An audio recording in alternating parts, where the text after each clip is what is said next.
So I'm going to speak about practice today. Buddhism seems to me to be a religion of practice.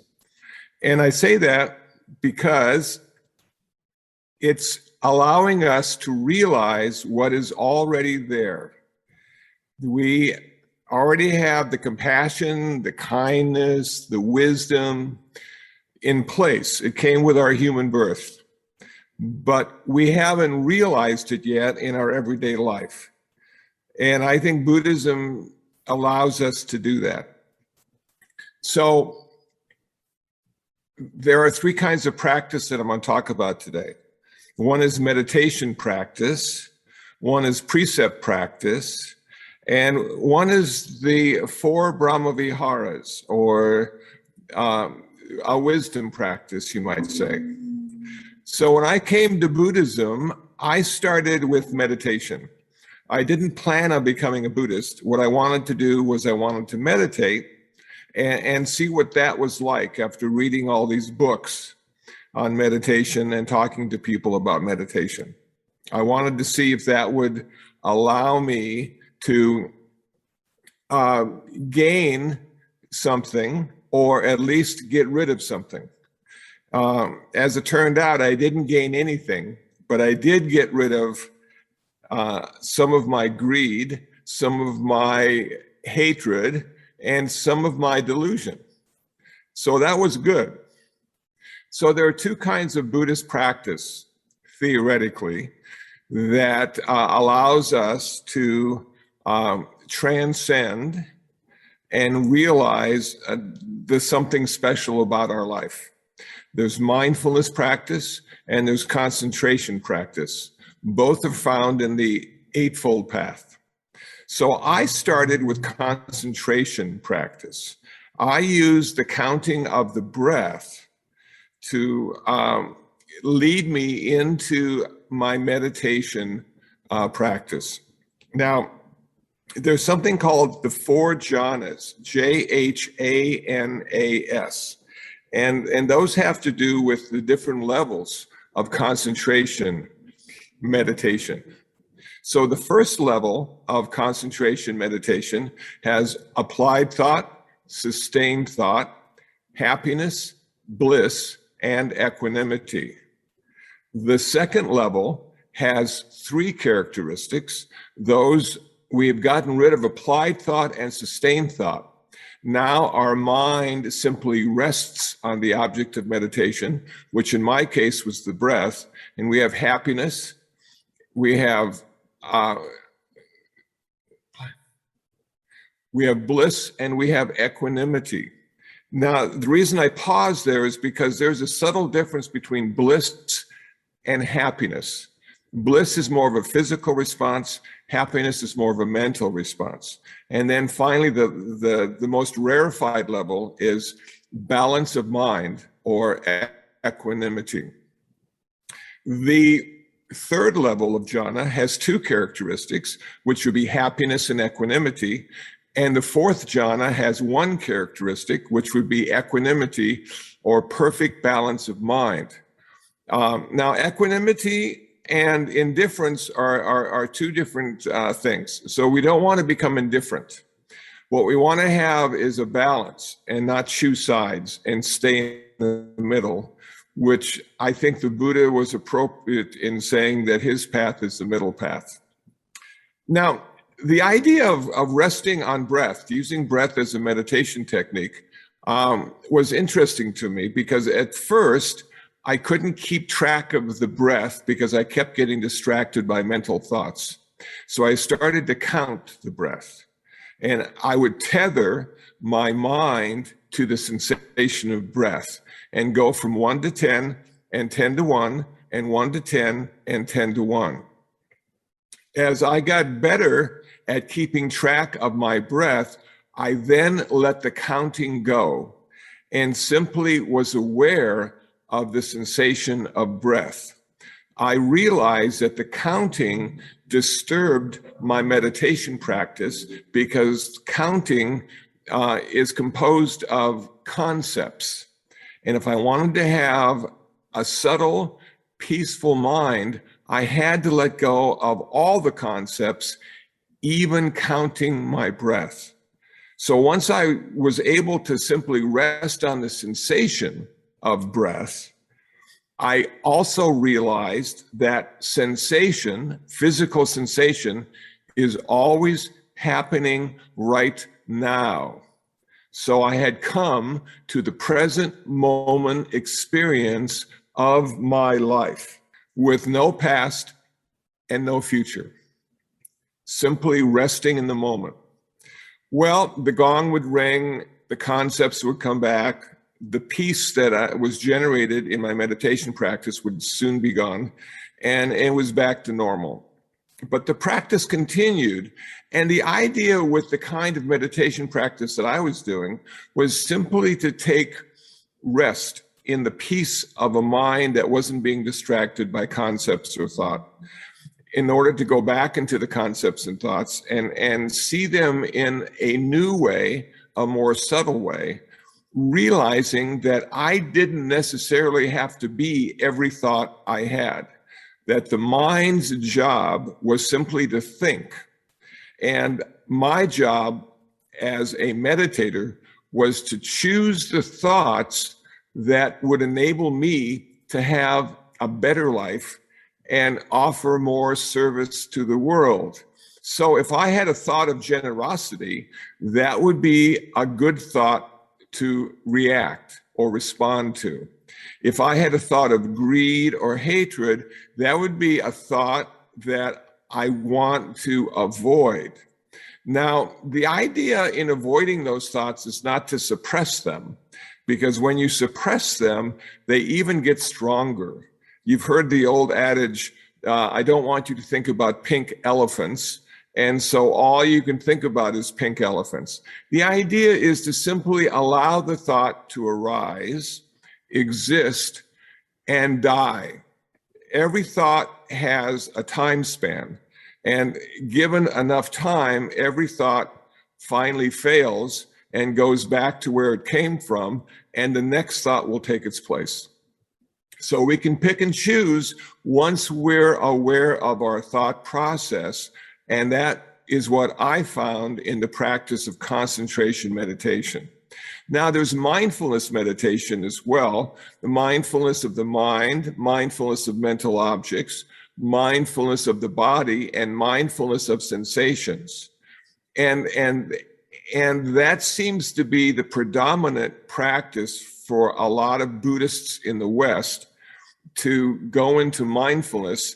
And it's even being converted into a kind of therapy where people who have issues and want to work through things can do mindfulness meditation, and the psychologist or the psychiatrist will be your meditation master and lead you through the different stages. And that's fine, but Buddhism was never meant, I don't think, to be a psychology or a therapy. I think it was meant to be a religion. And there's a subtle difference between a religion and a therapy that I'm not going to go into right now. But I've always viewed Buddhism as my religion and my practice. So we have mindfulness of the body, mindfulness of sensations. Quickly, I'll say there are three kinds of sensations: pleasant, unpleasant, and neutral.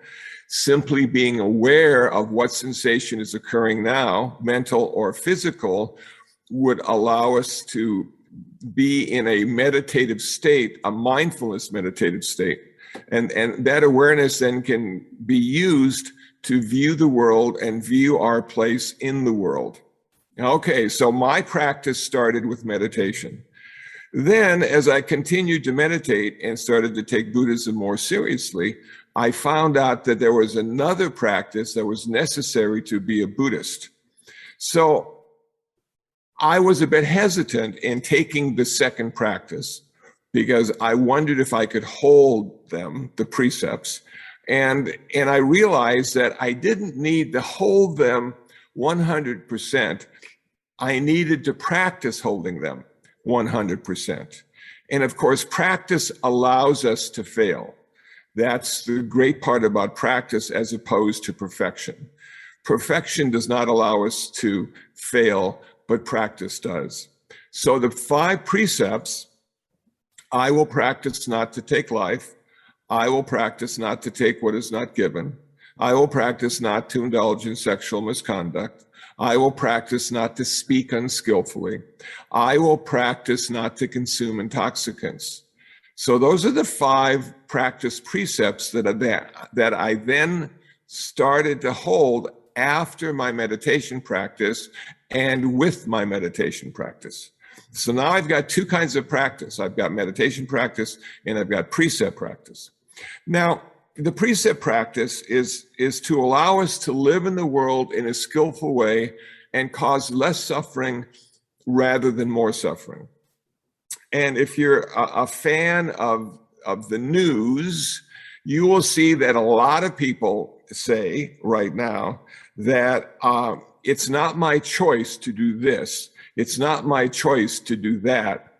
I want freedom. I want freedom of choice. Well, if you've been meditating long enough, I think you've come to the conclusion that there really isn't much freedom. Have I ever had an original thought? Well, so far I haven't. I'm hoping before I die, I'll at least have one. But most of my thoughts are based on other thoughts and life experience and education and peer group pressure and social media.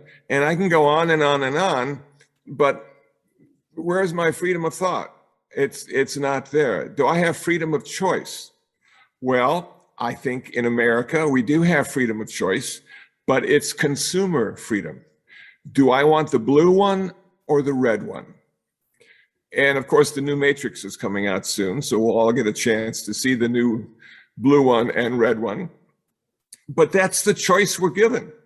Do you want the blue one or the red one? And we're not given a big freedom of choice to work with, because it scares people when each one of us has too much choice. So depending where you live, what you do, how you think, what school you've been to, you may have more choices if you have more money. You may have less choices if you have less money. You may have no choices if you have no money. And that's sort of how it works. So where does this freedom come from? Buddhism says, I teach a path to freedom. What kind of freedom was the Buddha talking about? He was talking about the freedom from suffering. I will teach you how to be free from suffering. But that's the only freedom I can teach you.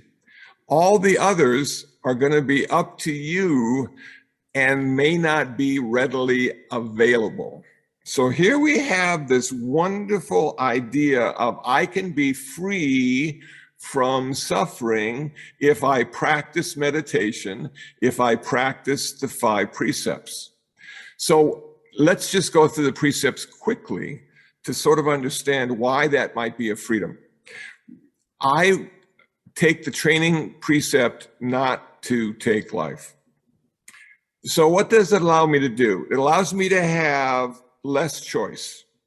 Now, that may not sound like a big freedom to have less to pick from, but if you follow the precepts, you're pretty limited in how you're going to act and how you're going to think.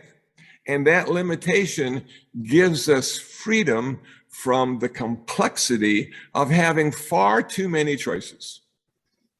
But those are not real choices. Those have been manufactured for us. Okay, so I have a problem. I have a mouse, and I need to get rid of the mouse. And I could kill the mouse. They have kill traps, and that would take care of the problem.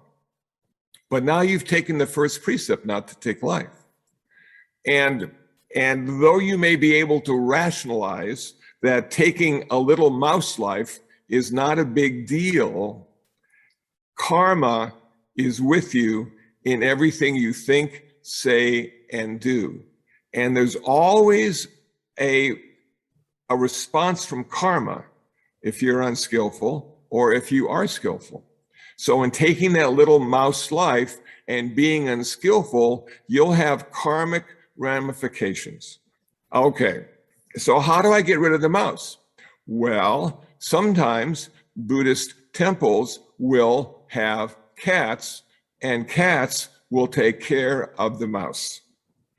Now, they don't even have to kill the mice. Their cat dander is a signal to the mouse that death may be looming, and maybe the house next door would be a better place to reside than the temple with the cat. Now, years ago, I was reminded yesterday by one of our residents named Paul. Years ago at IBMC, we had a terrible pigeon problem. There was pigeon poop everywhere you went. And I thought to myself, how can I get rid of these pigeons? For a while, I started to spray water. I even threw little pebbles at them, and they would fly away, and a half hour later, they'd come back. And people would say, why is that Buddhist throwing little rocks at the pigeons? Didn't he take a precept? And then we started to get cats. We didn't buy them. We didn't go out to find them. They found us. And after a while, and after a few cats, the pigeons were no longer here. They were living something else. So the problem was taken care of without having to kill the pigeons or kill the mouse. And granted, not killing takes a little bit more time and takes a little bit more thought, but the payoff is good karma rather than bad karma. Okay, second one, not to take what is not given. Oh man, you know, I'm watching the news and more cars are being stolen or parts are being stolen, and people are walking into department stores 10, 12 at a time and just taking as much as they can take and walk out the front door and blah, blah, blah. And you know, there are 1,000 stories about taking what is not given. And you might say to yourself, well, you know, theoretically, if I was a philosopher, I would say that nobody really owns anything anyway. It's all one big illusion. So what's the harm in taking somebody's car if they really don't own it anyway? Well, you know, the problem with living in Los Angeles and the problem with living in America is every time we put our money down to get something, they give us a receipt. And that receipt allows us to think now that we own it, and we have to care for it and clean it and insure it and watch out for its good, because we don't want anything to go wrong with it.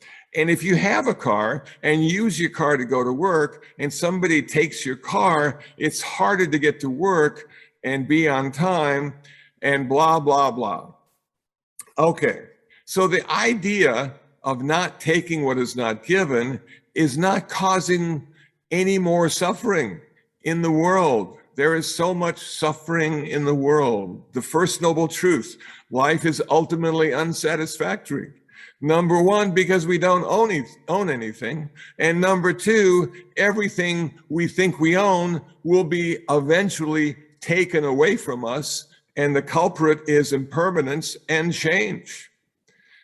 And I'm going to myself, right on. When I first read the first noble truth, it made perfect sense to me. Absolutely. So the second precept, not taking what is not given, is important because it reduces suffering and doesn't increase suffering. The third precept, no sexual misconduct. This is really difficult for most people because we're all driven by this instinct to replicate. And we're replicating all the time, or at least trying to replicate all the time, and devising methods in order to replicate all the time. And a lot of that stuff just causes so much suffering. And after all, we have 7 billion people. We've been really good at replicating. And the deal is, how many more people is this planet gonna hold? Now, the few cats that we have on our property right now have all been fixed. We've taken them to Fix Nation. They've cut the ear. They've made them sterile, and now they can't replicate, but they can still have a life. Back in the 1960s in India, there's a story about people waiting for the train, and they were offered a free transistor radio if they would if they would be neutered, if the men would, give up their ability to have children, they could have a free transistor radio. It didn't work very well. There's, 1 billion people now just in India. Whoa. So it's something we have to worry about. And if you're young, it's a wonderful experience. If you're older, it's sort of a hassle. And when you get really old, it's not necessary anymore.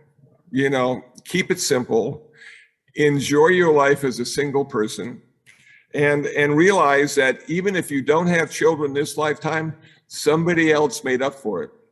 And you can always rest assured that until the planet finally dies, we're going to have plenty of people, unless, we get into the climate thing and nuclear war, but we won't go there today.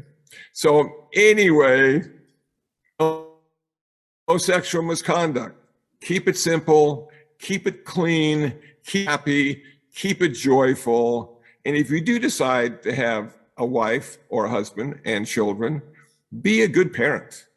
Bring them up meditating, bringing them up following the 5 precepts. It's going to benefit them as well as everybody else. Okay, number 4. Number 4 is not to speak unskillfully. How easy is it for us to speak in an unskillful way? And unfortunately, once the words go out, they can never come back. That's why audio recordings are so vicious. Just, talk to Richard Nixon about that. Man, that stuff just doesn't go away. And it's being recycled all the time. As soon as the story is found that's appropriate to recycle it, it'll be recycled. And people don't forget either. People might forget all the good stuff you say, but they're not going to forget the bad stuff you say. So it behooves us. We need to be encouraged by ourselves every day to give a little pre-thought before we say something important. And even more pre-thought before we say something that's not important at all and we don't think has any value, and everybody will forget it, and son of a gun, they don't.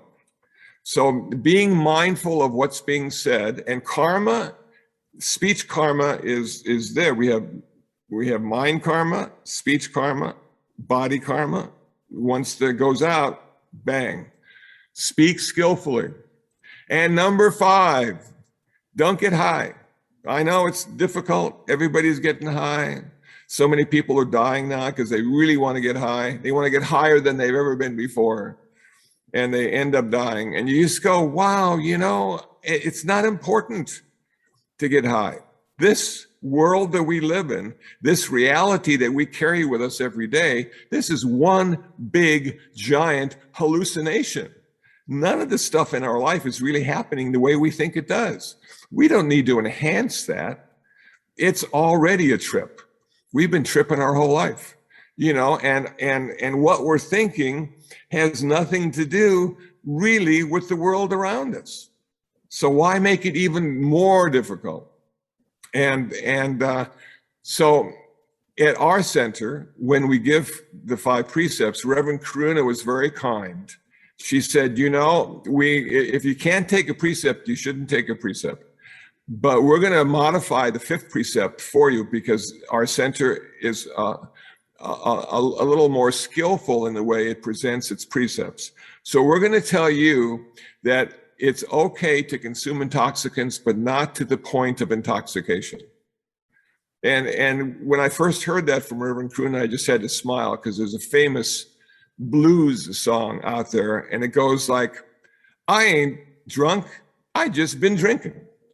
And there you go. So if you can not get intoxicated and not get high and be social in the way you share your intoxicants, that's good. But after you meditate for a while and after you follow the 5 precepts for a while, you realize that any kind of intoxication is a big hindrance.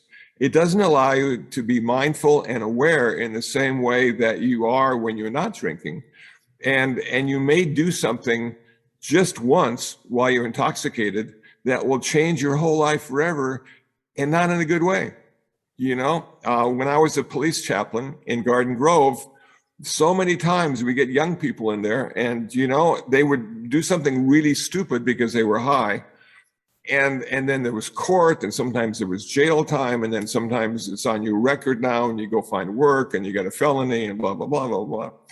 And if they had just taken 10 breaths, just breathed in and out 10 times before they did whatever they did, the outcome most likely would have been different.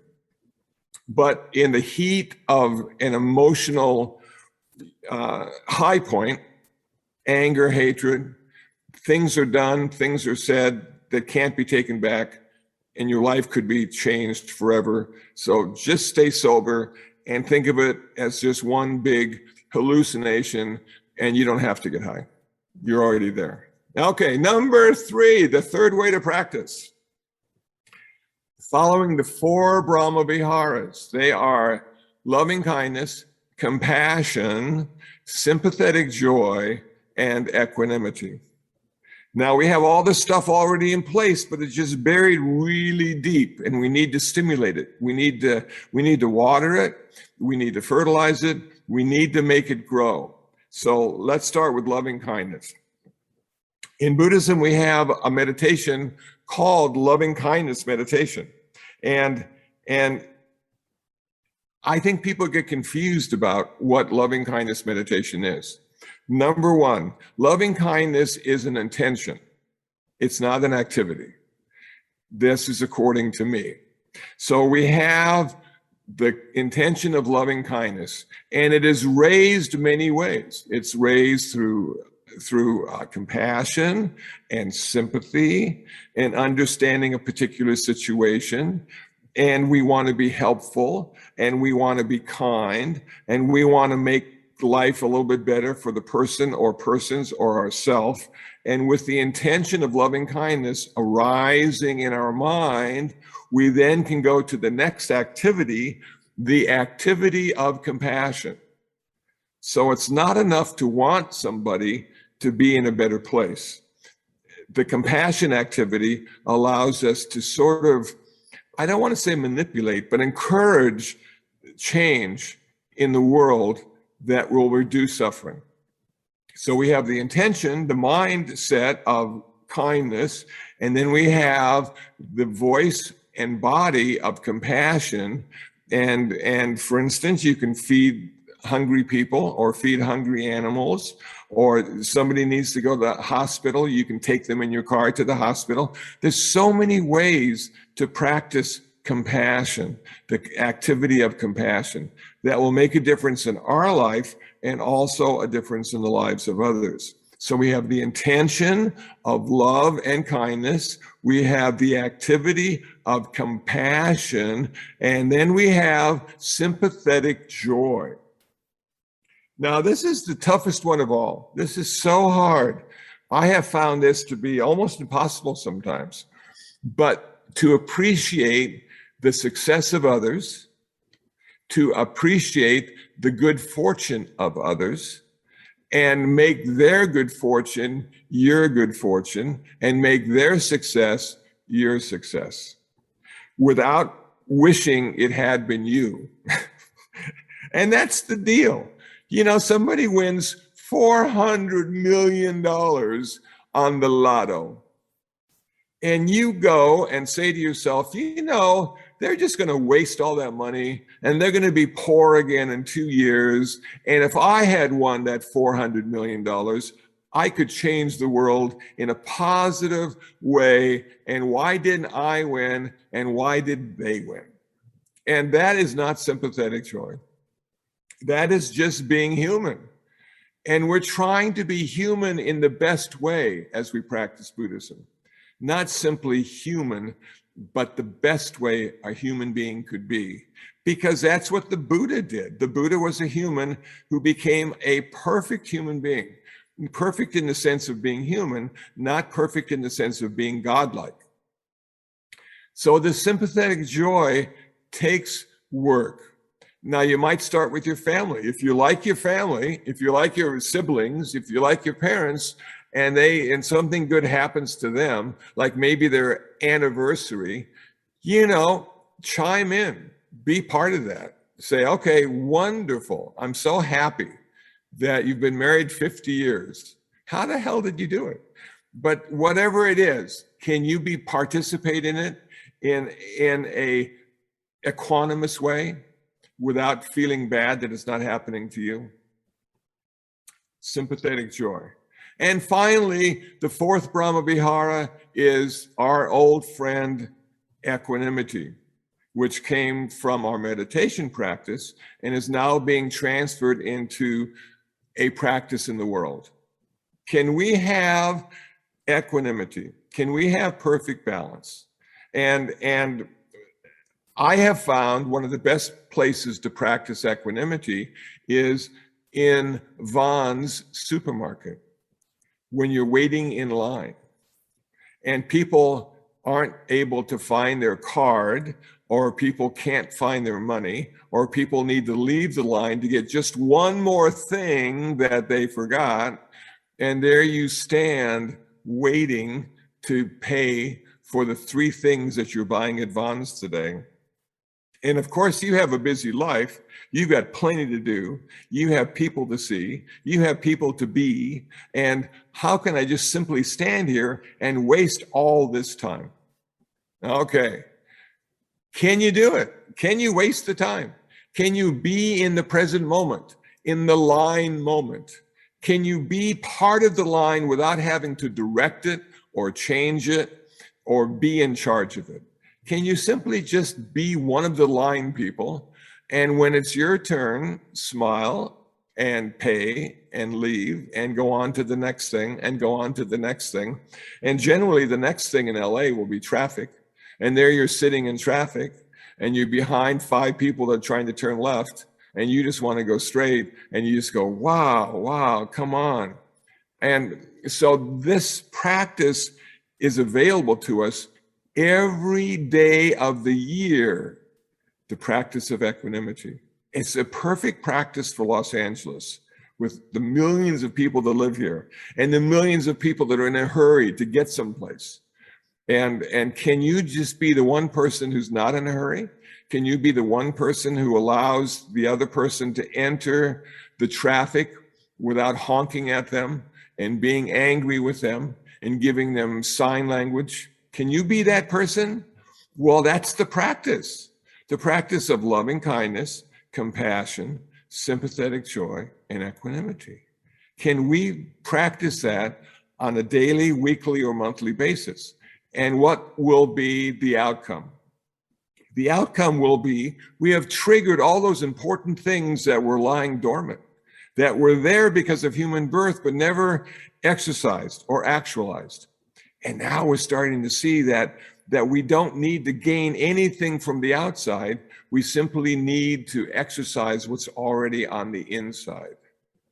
And ultimately, eventually, whatever your practice is, whether it be Mahayana or Theravada or Vajrayana, eventually what will occur is a transformation of mind. And we call that transformation of mind enlightenment or nirvana. But it's transformed because of the inside, not because of the outside.